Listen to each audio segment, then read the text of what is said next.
Hello family, welcome to our channel.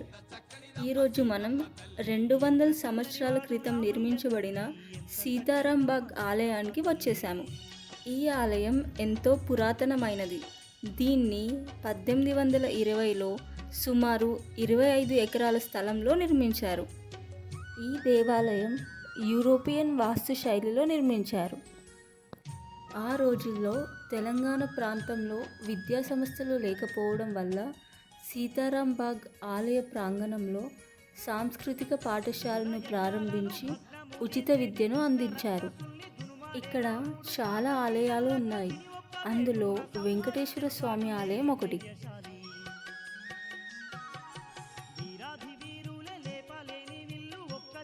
ఈ ఆలయం పక్కనే వరదరాజస్వామి ఆలయం కూడా కనిపిస్తుంది. ఈ ఆలయానికి 3 ప్రధాన ద్వారాలు ఉంటాయి.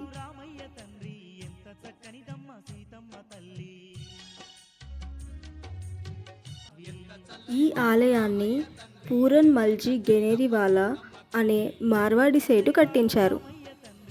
ఇక్కడ 1920లో వేదాంత వర్ధినిగా మొదలైన పాఠశాల 1926లో కళాశాలగా మారింది.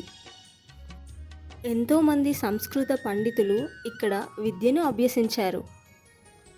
1964కి వచ్చేసరికి ఫండ్స్ రావడం తగ్గిపోయింది. అప్పటి ముఖ్యమంత్రి నీలం సంజీవ్ రెడ్డి ఈ పాఠశాలను టీటీడీకి అనుబంధంగా చేశారు. ఇక్కడే మనకి వినాయకుడి ఆలయం కూడా కనిపిస్తుంది. ఈ ఆలయంలో సీతారామ లక్ష్మణ విగ్రహాలతో పాటు భరత శత్రుఘ్నుల విగ్రహాలు కూడా కనిపిస్తాయి. ఇదే ఈ ఆలయ యొక్క ప్రత్యేకత.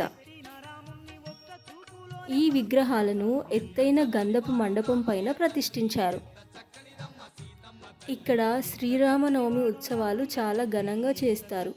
భద్రాచలంలో పగటిపూట కళ్యాణం జరిగితే ఇక్కడ రాత్రిపూట కళ్యాణం చేస్తారు. అలాగే వరదరాజస్వామికి తిరునక్షత్రాలు జరుగుతాయి. వైశాఖ మాసంలో వరదరాజస్వామికి బ్రహ్మోత్సవాలు జరుగుతాయి. అలాగే వైకుంఠ ఏకాదశి, కరినోము, విజయదశమి, కార్తీక దీపోత్సవం ఇలా చాలా ఉత్సవాలు జరుగుతాయి. ఈ బావిని సుదర్శన పుష్కరిణి అని అంటారు. పూర్వం ఈ బావిలోని నీటినే స్వామివారి అభిషేకానికి ఉపయోగించేవారు. ఇక్కడ మొత్తం 9 బావులు ఉన్నాయి. ఇక్కడ ఆంజనేయ స్వామి ఆలయం కూడా ఉంది. ఈ ఆలయాల్లో మనకి ఎక్కడ కూడా హుండీ కనిపించవు. ఇక్కడున్న శివలింగానికి మనమే స్వయంగా అభిషేకం చేయొచ్చు.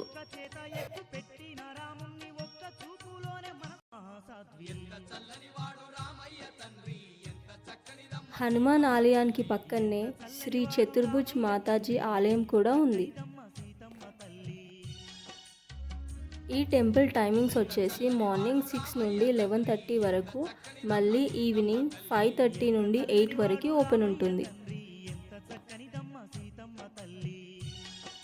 మీరు కూడా మీ ఫ్యామిలీతో వచ్చి తప్పకుండా ఈ టెంపుల్ని దర్శించుకోండి.